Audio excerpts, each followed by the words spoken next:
Tere tulemast siis minu kanalile, minu nimi on Rutt.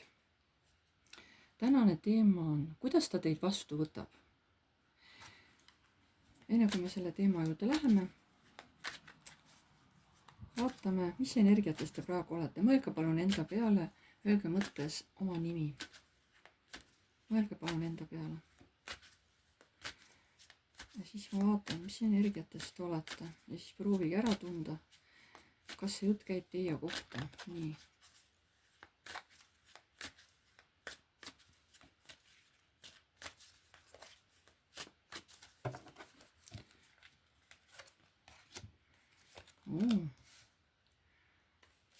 Aga te olete paras mõjutaja, paras manipulaator.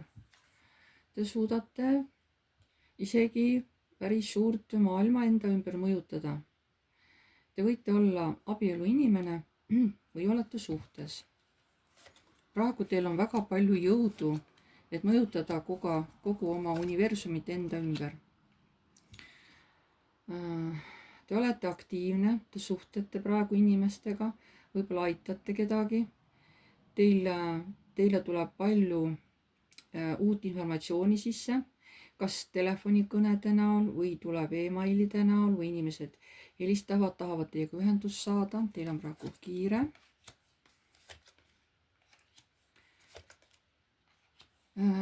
Mõnel päeval on kohe selline eriti palju enda ees seismist, selliseid vaidlusi on, kus te peate ennast kehtestama. See, kusjuures aitab teil areneda, et te õpite ennast kaitsma mõnel päeval. Mõni päev ongi siuke, et peate terve päev ennast kaitsma. Igaüks tahab midagi kuidagi teid mõjutada või et oma sõna maksma panna. Et mõni päev on teil kohe selline, et nagu täis sellist negatiivsust, jah. Mitte midagi hullu, aga lihtsalt mõni päev on niimoodi, et nagu vaidlemise päev on. Nii, mis energiates te veel praegu olete? Te olete iseenesest aus inimene, te armastate õiglust, aga teil on praegu mingisugused hirmud, ka süütunded. Mille kohta süütunded?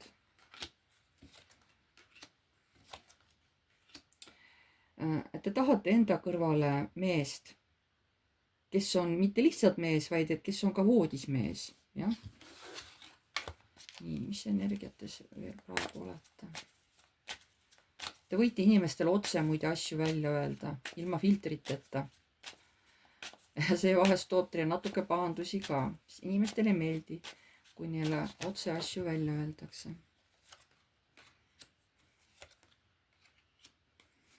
Te püüate praegu saada tasakaalu oma armukadeduse üle, sest see harjumus inimestest ja olukordadest kinni hoida on teil hästi tugev, aga see viib illusioonidesse, see lihtsalt on illusioon, et te suudate kedagi kinni hoida, te ju selge see, et ei suuda. Ja sellest üritate praegu saada enda sees tasakaalu.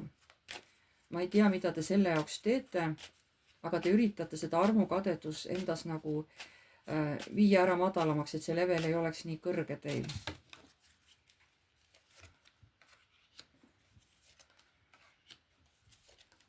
Ja keegi meesterahvas teeb teile väga muret.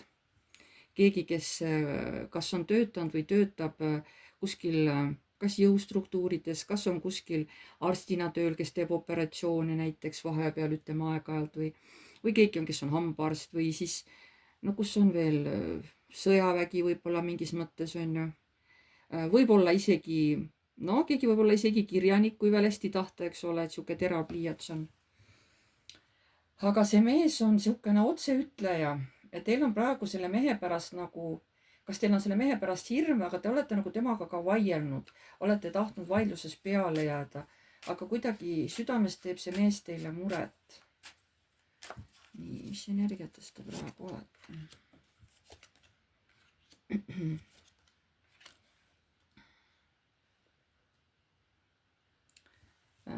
Te kas praegu tunnete või te usute, et teie jaoks on määratud üks kindel meesterahvas, kellega teie saaksite õnnelikuks. Et kõrgemad jõud on selle mehe minu ellu toonud.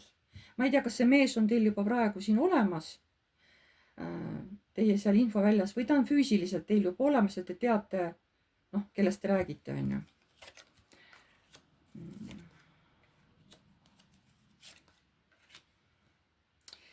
kusjuures on võimalik, et vahepeal mingisugused lapsikud käitumised ajavad teid täiesti vihale, et kuulge, et sellega peab tööd tegema. Kas teie oma käitumine ajab teid vihale või? No mitte eriti see, aga kelle oma teid siis vihale ajab?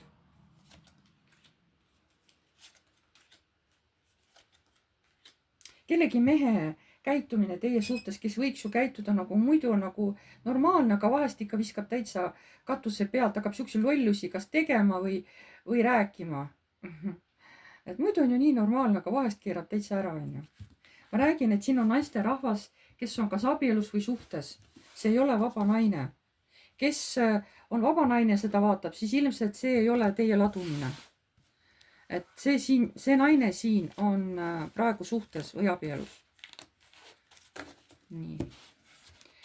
Kui te nüüd tundsite ära, et see käis teie kohta, aga lihtsalt te peate siis hästi aus olema, et see päriselt teie kohta käis, mitte lihtsalt, eks ole, mõtlema asja ilusaks.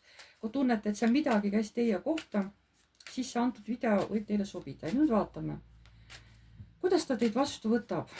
See inimene, kelle peale te mõtlesite, kuidas see inimene teid vastu võtab?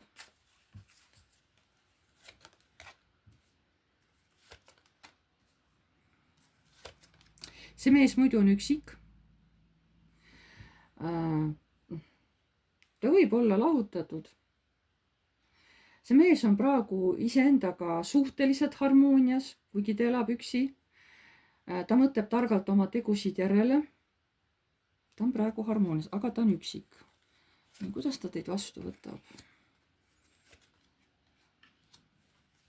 No ta võtab teid vastu tasakaalus ja harmoonias, aga kui teie ise olete hästi närvis, te tahate küll ausust, on ju, aga te ise olete sisemiselt olete hästi närvis, kui te nagu temaga kokku saate. Nii, kuidas see mees teid vastu võtab? Kuidas see mees teid vastu võtab?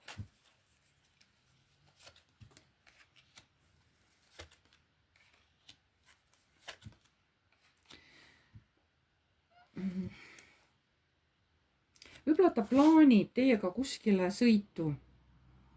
Et see on siukene, see ei ole mitte päris lühike teeots, aga see on siuke pikem sõit. Et seal läheb natuke aega, et tollesse teatud sihtpunkti jõuda. Et kuhu ta teid viia tahab. Ma ei tea, ilmselt võib-olla see mees pakub teile seda välja. Nii, kuidas ta teid vastu võtab? No kuulge. Siin on sellised tunded tal teie vastu, et tal lihtsalt pööning sõidab ära, katus sõidab ära, mis iganes, kuulge saatan ja torn ja see on nagu täiesti Tal on nii raske ennast vaos hoida teie suhtes, kui te seal kuskil kokku saate, teate, kui raske tal see on. Ta vaevu suudab ennast talitseda. Vaevu. Sest tal on selline tõmme teie suunas, see on lihtsalt jube. Nii, kuidas ta teid vastu võtab? Muideks see mees on armukade, teate seda, jah? Ta on teie peale väga armukade ja olukord ei ole muidugi standardne teie vahel, aga ta tahab teiega perekonda. Ja perekonda, kus on emotsioonid tähtsad, mitte raha, vaid emotsioonid. Ja see mees ütleb ka, ma olen praegu sellises raskes olukorras, mul on tunne, et ma ei saa seda justkui muuta, aga see mees on armukade muide teie peale, et te teaksite. Kuidas ta teid vastu võtab? No tal on armastuse puudus, saate aru, jah?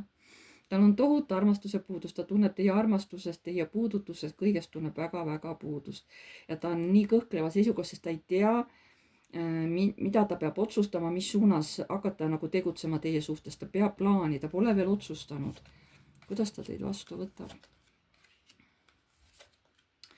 No, ta tahaks oma nii-öelda selle külma voodi täielikult selle ära lõpetada.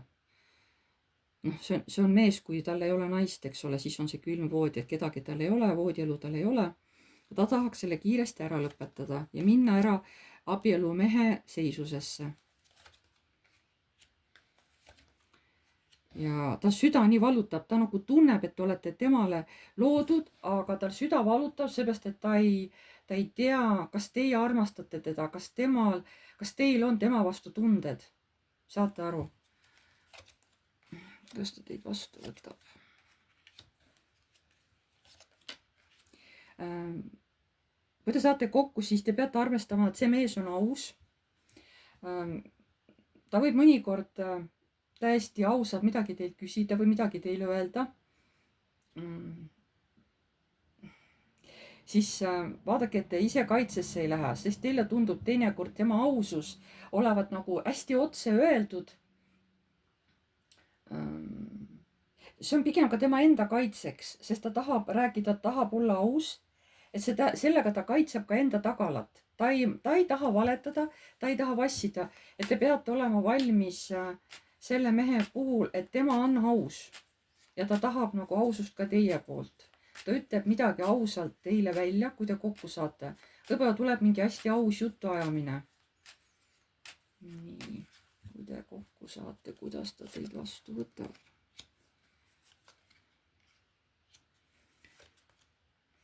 Ta kindlasti näitab ennast kui tõeline mees, kes kontrollib olukorda.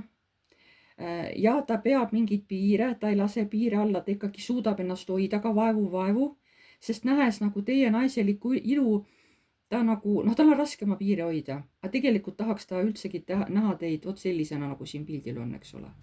Üldse ilmasuguste üleriieteta. Aga tal on hästi raske ennast vaos hoida, kui ta teid näeb. Seda ma ütlen siin, ma mitmes kord kaardid kordavad. Aga ta on mees, ta ei ületa praegu piire. Nii, kuidas ta teid vastu võtab, kui te kokku saate. No ta ütleb, et see naine on minu jaoks terve maailm. Ja ma tean, et see naine saab ükskord minu omaks. Ma lihtsalt tean seda. See lihtsalt peab niimoodi minema. Kuidas see mees teid vastu võtab? Ta ütleb, et ma olen ise selle kodu üles ehitanud, ära remontinud ja ma olen palju ära teinud, aga veel on teha. Ta nagu kuidagi uhkustab, kui ta sellest räägib, et näed, et ma olen oma käega siin teinud kõike siin kodu remontinud ja ükskõik, kas on see korter, kas on see maja, vahet ei ole, aga mees ütleb, ta on ise siin hästi palju vaeva näinud. Sellega ta nagu uhkustab, et näed, et ma tahan, et see korter või see kodu oleks ilus, on ju. Ja tema teeb kvaliteetset tööd. Müntide 8 on inimene, kes oskab korralikult nagu asju teha, remontida või no üldse ka ehitada uusi asju, on ju. Nii. Ja ta teeb kõik selleks, et teid endale saada. Ta paneb kas või teid mingisugusesse sellisesse näiliselt piiratud olukorda, kus te justkui välja ei saa. Et siis saada nagu oma.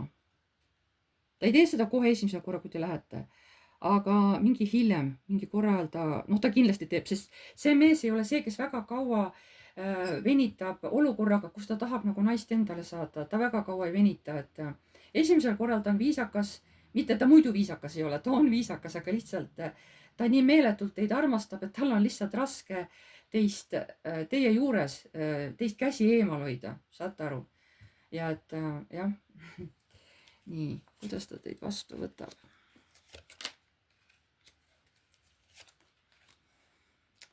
Ta nagu imetleb teid, et issand, kui ilus see naine on, et miks ma juba teda endale ei saa, tal on nii palju unistusi teie suhtes, mis kõik on ja kuidas ja ta nagu ohkab, et miks sa juba ei ole minu oma. Miks sa oled veel ikka kellegi teise oma? Aga ta ütleb, ei ole midagi, selle asja me muudame ära, tuleb päike ja tuleb õnn ka meie õuele. Kuidagi see mees on kindel, et asjad tegelikult lähevad sellises suunas, et ükskord te saate tema omaks. Ta on nagu kuidagi väga kindel selles. Ma ei tea, kas ta on näinud siis tulevikku kuidagi või ta on käinud kellegi käest küsimas või tal on lihtsalt sisetunne nii tugev ja teadmine on nii tugev, et hakkate ükskord koos elama. Ta on nagu selles kuidagi nii kindel. Ma ei tea, miks. Ma ei tea, kust ta selle info võtab või on tal sisemine teadmine nii tugev. Vot ei tea. Ma ei oska seda teile öelda, aga ta on kuidagi nagu, ta nagu kindlalt teab, et kõik läheb tegelikult hästi. Et ükskord saate teie tema omaks, vot niimoodi, väga huvitav. Mina tahan kohe, mitte öelda, vaid mina tahaks kohe küsida kõrgematelt jõududelt, et mida nemad sellise loo kohta arvavad. Et teie ja vot see samane mees on ju, jah. Mida kõrgemad jõud tahavad teie ja selle mehe kohta öelda? mida tahavad kõrgemad jõud öelda teie ja selle mehe kohta? Mida tahavad kõrgemad jõud öelda?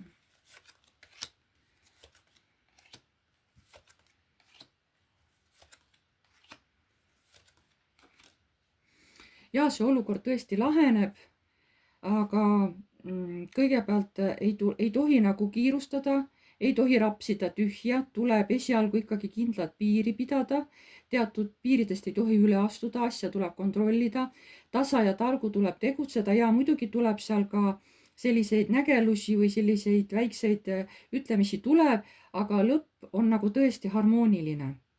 Kumb peab rohkem nagu vaeva nägema? Kas siis teie peate rohkem vaeva nägema, et see suhe läheks nagu harmooniasse või? Et te selle mehega kokku saaksite või koos hakkaksite elama, kas teie peate selle jaoks rohkem vaeva nägema? Nii. Jah, sellepärast, et teie peate ju minema temaga kaasa, kui ta teid kutsub. Aga see on teile raske.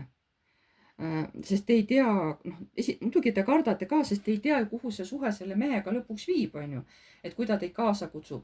Võib-olla kohe ei olegi kolimine, kõigepealt võib-olla ongi üksteisega tutvumine, on ju. Aga see on kõrgemalt poolt määratud huvitaval kombel, aga teile on ta võib-olla kõige raskem. Sest juba see, kui te olete, kui ütlete jah, et ma tulen sinuga kaasa, on ju, kuhu te siis iganes lähete, tegelikult see on teie jaoks tohutu eneseületus. Aga kuna kõrgemad jõud seisavad teie selja taga, ilmselt siis peab see minema harmooniasse. Kas mees peab väga pingutama, et saada teiega päriselt suhtesse minna?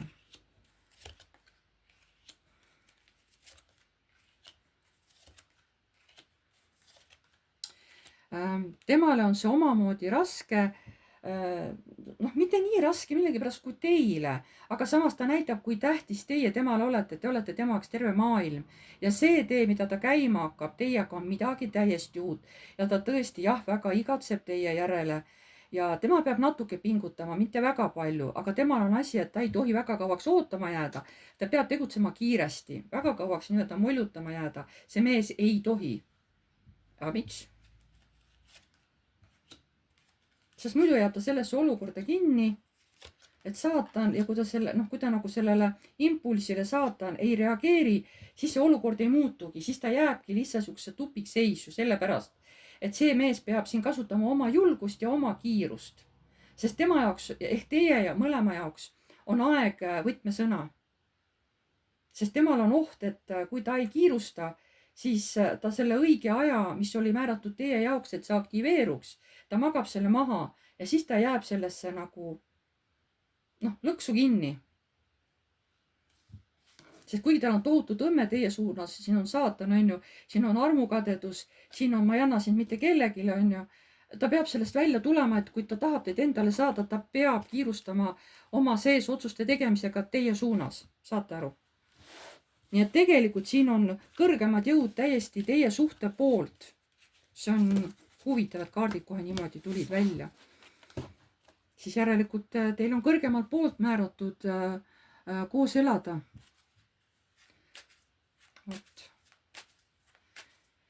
Selline oli siis tänane ladumine.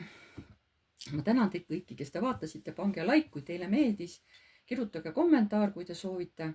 Uued tulijad, vajutage telli nuppu, see on tasuta, vajutage ka musta kellukest, siis alati saate teavitused, kui ma olen mingisuguse uue video üles laadinud. Ja inimesed, kes tahavad mingitele oma küsimusse vastust saada, ütleme siit üldistest ladumistest ja seda näiteks ei ole saanud, siis te saate mulle kirjutada aadressil piiv.rutt@gmail.com.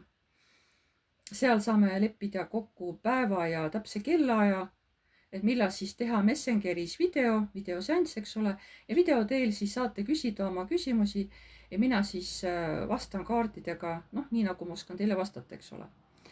Et see on tasuline muidugi see seanss ei tule tasuta, sellest peab maksma, aga sellest saate ka nagu enda jaoks vastused teada, mitte te ei pea siin üldises videos nuputama, et ei tea, kas see nüüd käib minu kohta ka või ei käi, on ju. Ja kui keegi on huvitatud näiteks reikist, see on siukene kätega ravimine, saab ka kaugravi saata, ei pea üldse inimene kohale tulema. saab saata inimese enda tasakaalustamiseks. Kui on mingisugused ärevad olukorrad, inimene on närvis, siis ma saan talle saata reikit kaugelt, eks ole. Et mingisugustes olukorras nagu harmoniseerumiseks. Kui on mingi suhe selline logiseb, et siis ma saan saata sinna suhtesse harmoniseerumist. Et siis teie suhe nagu muutuks paremaks, on ju. Et seda ma saan ka teha, kui keegi on huvitatud, see on ka tasuline. Et aga muidu on ka reiki, kui keegi tahab, eks ole, käed peale panna kehale, siis see on ka võimalik. Et reikid tehakse ka, et inimene on laua peal, riided seljas, eks ole, algul on selili, käte asendid kõik ühtepidi, siis inimene keerab ennast kõhuli, ilusti tekk on peal, et oleks soe mõnus olla, ja siis käte asendid selja peal inimesel, jah. Et see võib kokku võtta 1,5 tundi. 1,5 tundi kuni 2 on ju, käte asendid. Aga see tõesti aitab teil lõõgastuda, aitab teil vaikselt hakata eematama blokeeringuid, sest reiki on sihukene iidne eluenergia. Ta on põhimõtteliselt eluenergia. Ja mina olen siis läbinud Usui reiki esimese ja teise astme. Et ma olen inimestele teinud kaugsaatmisi ja kõik on väga rahule jäänud. Ja selline, et ma saan ka niimoodi aidata, kui keegi tunneb, et tahab kohe nagu abi saada, mitte ainult lihtsalt kaartidega, vaid et tahab päriselt, et ta elus tuleksid muutused. Vot nii. Aga ma tänan teid tähelepanu eest ja näeme siis järgmine kord. Kõike head teile!